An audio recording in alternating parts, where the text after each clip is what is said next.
Dog. Oh, gising na ba? Sino? Ayaw. Sarap tulog, naka-aircon.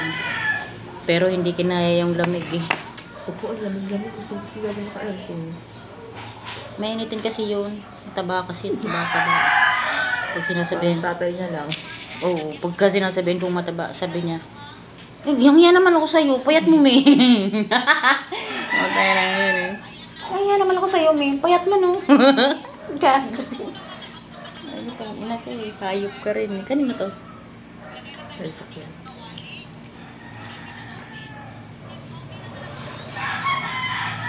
Kulit eh.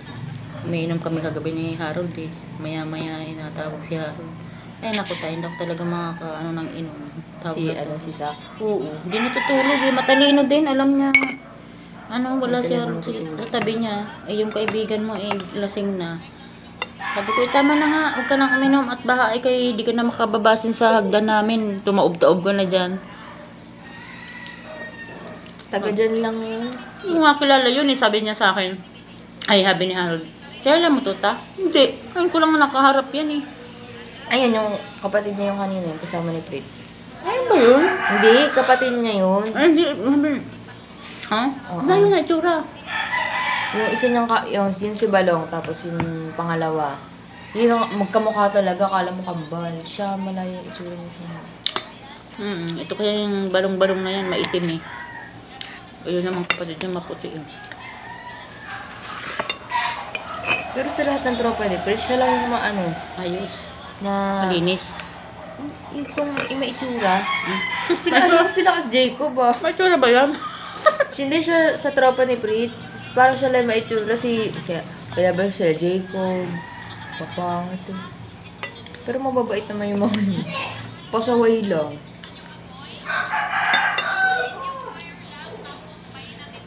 Alam mo, hindi natutulog yan si Pris. Alam mo nung nag-field trip si Alex, nandun sa circle. Hiningan ako ng pera. Nagkita ba yan eh? Gulat ako yung, drive ako, alas 2 na madaling araw. Sino yung tumatawag sa akin? Sabi ni Kaya Alex. magalit din si Mami. Kuya, yun ah.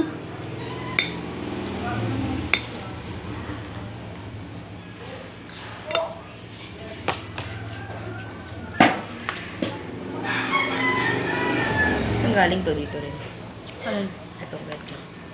Ayo, yan, yung ketchup. Ang dami nga rin laman.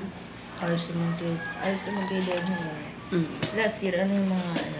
Ganun din. Same lang. Hindi okay na rin kaysa wala.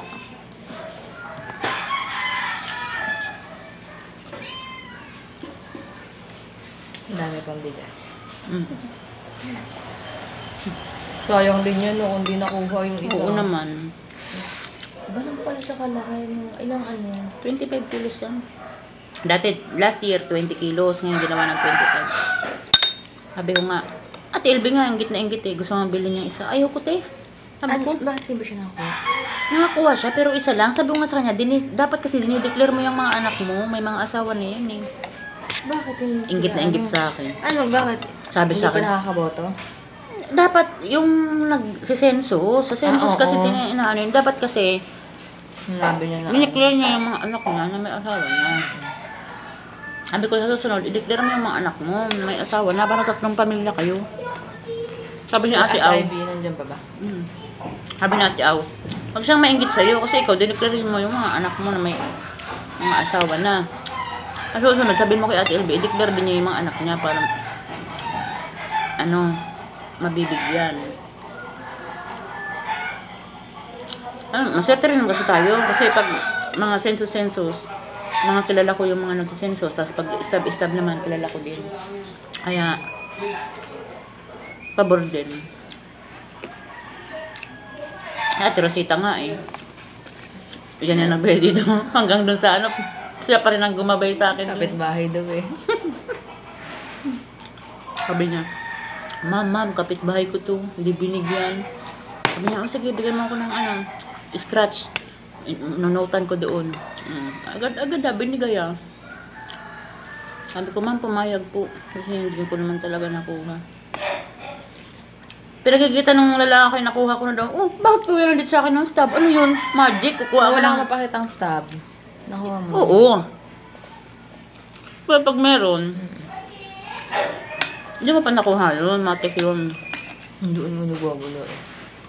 Nakuha niya na yun. Hindi nadala. Sabi, oh ma'am, kung may nag-claim na dito, at wala ka pa natanggap, ipakita mo sa amin yung stab.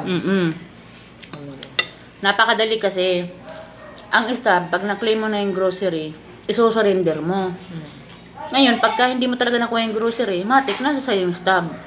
Nagwawala. Sabi, ina niya, mga demonyo kayo. Magsimba kayo sa simbahan namin. Kaya sabi ko nga dyan sa lalaki, kuya, hindi naman ako gahaman. Kung nakuha ko na kako yan, ba't ako pupunta pa dito? Ano? Magdodoble ako? Eh, mabuti akong tao. Sabi ko, ako'y patos lang. Ang Sabi dami ko, naman kasama, parang lahat ng anak niya, nagpapaawa doon. Sabi ko, hindi ako ganun. Tsaka kung ako man nakakuha na eh, tatahilik na ako sa bahay ko. Anin ko pa ba yan kako? Eh, may marami pang tao sa mundo. Ginanon ko nga Ay, lumalaban ho ako ng patas kuya. Hindi po ako hindi po ako katulad ng iba na nakakuha na ulit. Wala siyang nagawa. Nung si ate Rosetta ang inano ko. Bang salita. Sabi ko, ate Rosetta, hindi ko pa nakuha kasi binalikan ko. Sabi tara doon kay ma'am. Wala. Agad-agad. Ba't ako mandadaya sa simpleng ganyan?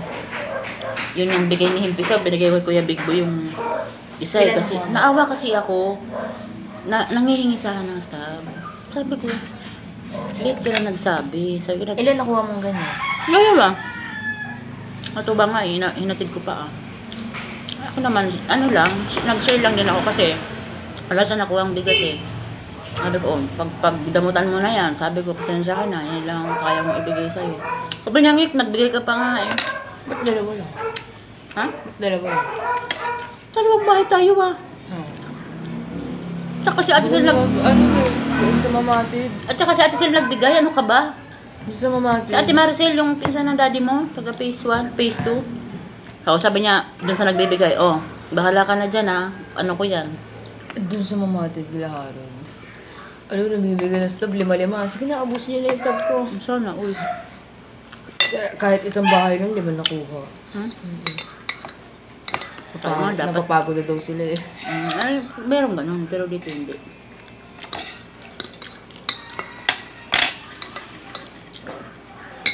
Si ate Dede nga gulat na gulat, hindi niya nakuha yung kanila. Ginuhitan yung pader nila, wala namang stab. Kaya nakipag-awayan kay Emily. Sabi ko naman, no comment ako, di ko rin yan si Emily. Sabi ko, di ko rin tapo yan masyadong Sabi ko si Au pa, okay kami niyan. Okay rin naman kami ni Emily, kaso lang, hindi kami, yung closeness ba? Mas close kasi kami ni Au, kaya mabait. Alam mo, kaya ko yan si Au naman kasi hindi mo tayo pinababayaan yan eh. Yan lagi sa atin madam, ganito ganyan, abangan mo ganito ganyan. Wait naman sa atin. Tsaka Diyos ko, sa dami ng naging kaibigan ko dito, talaga mabait din yan, gawa ng wala yan pakialam. Saka sa grasya ba? Kaano ko sa grasya ka? Binibigyan ko rin pag nagluluto ako. Binibigyan ko. Kasi babait naman eh. Ano ba namang simpleng pagkain na sobra-sobra tayo, hindi natin i-share sa kanya. Sabi nga niya, yung kambal nga natutuwa sa'yo kasi lagi ka daw, nagbibigay sa amin. Sarap ka daw luto. Ang palit ng kambal na yun, huwag ka makamagkakain. Hindi mo malaman kung sino si Andrea at graduating na rin yun, nursing. Si Ate Au kasi nursing si Ate Au, kaya sa center siya. Undergrad lang ata, pero nursing siya. Pero yung anak niya, nag-aano na yun nagpa-practice. Parang nag-aano na sa ibang lugar, ano ba tawag doon? Kaya, din yan Kaya man lagi siyang duty dyan sa, sa gate. Lagi din siyang, active sa trabaho, sa pag wala siyang stab dyan sa gate. Kumikita sila